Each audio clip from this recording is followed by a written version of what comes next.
আসসালামু আলাইকুম। অনেকেই ডাচ বাংলা ব্যাংকের ক্রেডিট কার্ড সম্পর্কে জানতে চান। তাদের বিষয়ে আমরা বলতে চাই বা ক্রেডিট কার্ড হচ্ছে ব্যাংক আপনাকে টাকা দিবে। সেটা পেতে হলে আপনাকে কী যোগ্যতা অবলম্বন করতে হবে।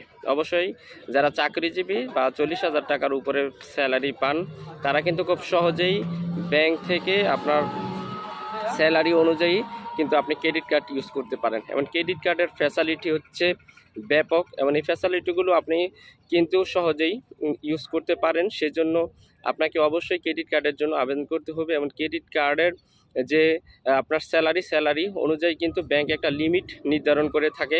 আপনার স্যালারি যদি 50,000 এর উপরে হয় তাহলে আপনাকে অবশ্যই 2 লাখ টাকা বা 2.5 লাখ টাকা বা 3 লাখ টাকা লিমিট অনুযায়ী আপনাকে ব্যাংকগুলো প্রমোট করবে।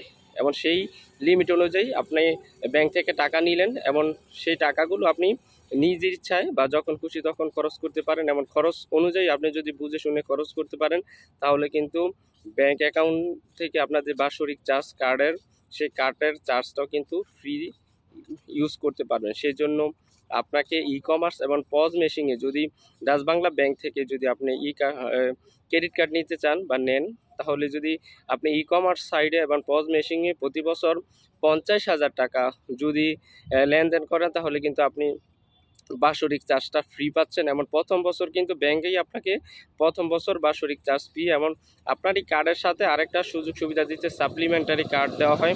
এই কার্ড দিয়ে আপনি আপনার পরিবারের যে কাউকে বা আপনার বন্ধু মহল তাকেও কিন্তু এরকম একটা সমমান মূল্যের এন্ট্রি টাকার কার্ড কিন্তু তাকে অফার করতে পারেন, দিতে পারেন, সেও কিন্তু ইউজ করতে পারে। এবং ভিসা কার্ডের ক্ষেত্রে যে চার্জটা আছে এবং প্লাটিনাম কার্ডের ক্ষেত্রে যে চার্জটা আসছে, ই কমার্স সাইট এবং ভিসা গোল্ড পেমেন্টের মাধ্যমে যদি আপনি একেবারে লোয়েস্ট ইন্টারেস্টে আপনি যদি 50 দিনের একটা পিরিয়ড ডে থাকে, এই ডের মধ্যে যদি আপনি এই টাকাগুলো আবার ব্যাংকে পরিশোধ করতে পারেন তাহলে কিন্তু এই ক্ষেত্রে আপনার কোনো আদার্স কোনো চার্জ নেওয়া হবে না এবং পরবর্তীতে আবার আপনি ইউজেবল করতে পারবেন।